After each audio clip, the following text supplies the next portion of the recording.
মেয়েটা খুবই খারাপ। ও সারাদিন পেঁচাল পটে, ক্লাসে পড়া পারে না, কান্নাকাটি করে। ওর কি কোনো সমস্যা আছে মানসিক? এটা সত্যি একটু উদ্বেগজনক শোনাচ্ছে।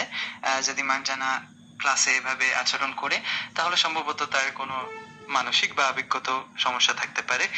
এই ধরনের আচরণে সহানুভূতি ও সমর্থন খুবই জরুরি।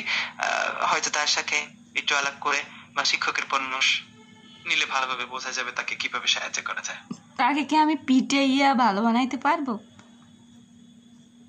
অবশ্যই। পিটাইয়ের ক্ষেত্রে প্রথমেই দরকার হবে তার প্রতি একটু সহানুভূতি এবং বোঝার চেষ্টা।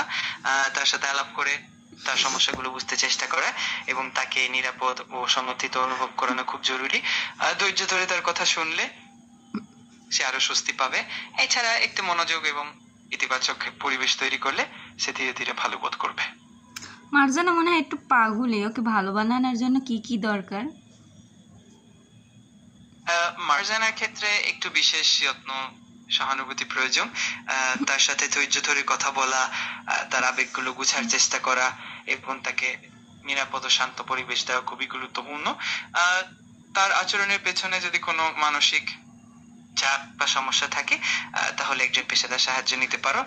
সবশেষে ভালোবাসা ও সহানুভূতির সাথে একটু সময় দিলে সে ভালো বোধ করবে। তার মানসিক চাপ হচ্ছে তার এখনো বিয়ে হচ্ছে না, এর জন্য সে কান্নাকাটি করে। সে বিয়ে হইতে চায়। এটা সত্যি ব্যক্তিগত একটা ইচ্ছা। আর অনেক সময় এই ধরনের ইচ্ছা পূরণ না হয় মানুষ কিছুটা মন খারাপ বা হতাশ হয়ে পড়তে পারে। তার সঙ্গে একটু সহানুভূতিশীল ভাবে কথা বললে, তার অনুভূতিগুলো বুঝে নিয়ে আর কিছু ইতিবাচক দিকে প্রতি দৃষ্টি দিলে হয়তো সে একটু ভালো অনুভব করতে পারে। আশা করি তার জন্য এটা উপকারী হবে। আপনার সন্ধানে ভালো কোনো ছেলে আছে? তাইলে মার্জানার বিয়ে দিয়ে দিতাম।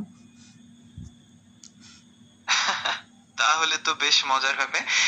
মজা করেই বলছি, কিন্তু আসলে সবার জীবনে একটা সময় লাগে আর সবার জন্য সঠিক সঙ্গী খুঁজে পাওয়া একটা প্রাকৃতিক ব্যাপার। তোমার এই ভালোবাসা ও মজার চলেটা মিশিয়ে তাকে একটু ভালো লাগবে।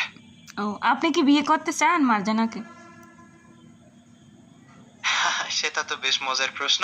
আমি তো শুধু একটা ভার্চুয়াল সহায়ক, তাই আমার বিয়ে বা এসব দুনিয়ার ব্যাপার নেই। কিন্তু তোমার এই মজার কথায় সত্যি একটা আলাদা রকম লাগলো।